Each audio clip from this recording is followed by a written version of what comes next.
Hi, it's Penny at Pinehurst, and I'm here to talk a little bit about growing green plants in your home.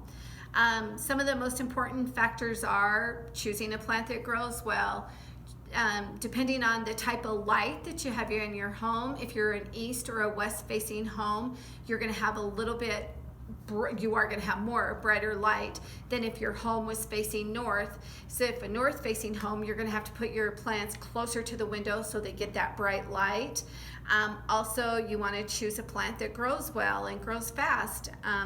The pothos, the mother-in-law tongue, or they call it a snake plant, Chinese evergreen. We've got Dracaena spikes.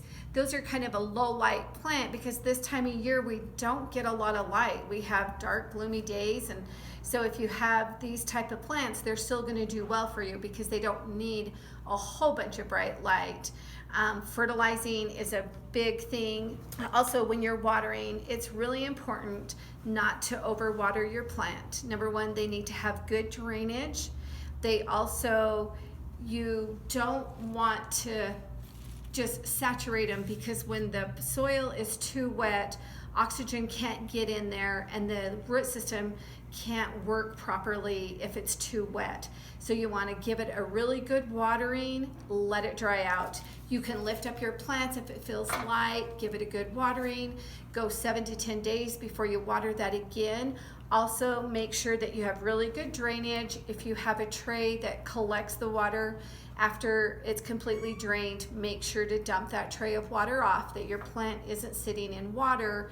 That causes your root system to rot out when it is always wet. So always remember, overwatering is not good for your plants. It's best to, give them a good watering and then let it dry out. If you have it in a nice container that doesn't have drainage, you can always just take the plant in its pot, put a tray underneath it, and then you just slip it down into the pot cover and it works just fine. But again, always make sure that that tray is drained of water. Another thing that is important is transplanting. When you transplant a plant, you don't want to go any more than 1 or 2 inches.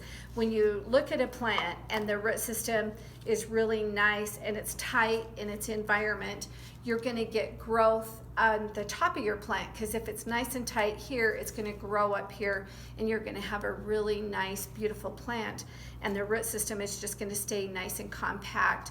Pothos are a faster growing, so yes, you would probably have to transplant those sooner than like a Dracaena spike because those are a slower growing plant. A lot of times it depends on how fast a plant grows. You can always check our website. It's pinehurstfloralandgreenhouse.com, and we have growing tips for green plants there. We're always open for you to come down here and talk to us if you have any questions about your plant or what's going on. We're here to help you. We don't mind if you stop by and ask us questions. We hope you're enjoying the poinsettia trade-in at 30% off. Green plants are 25% off through the end of the month. So stop on by.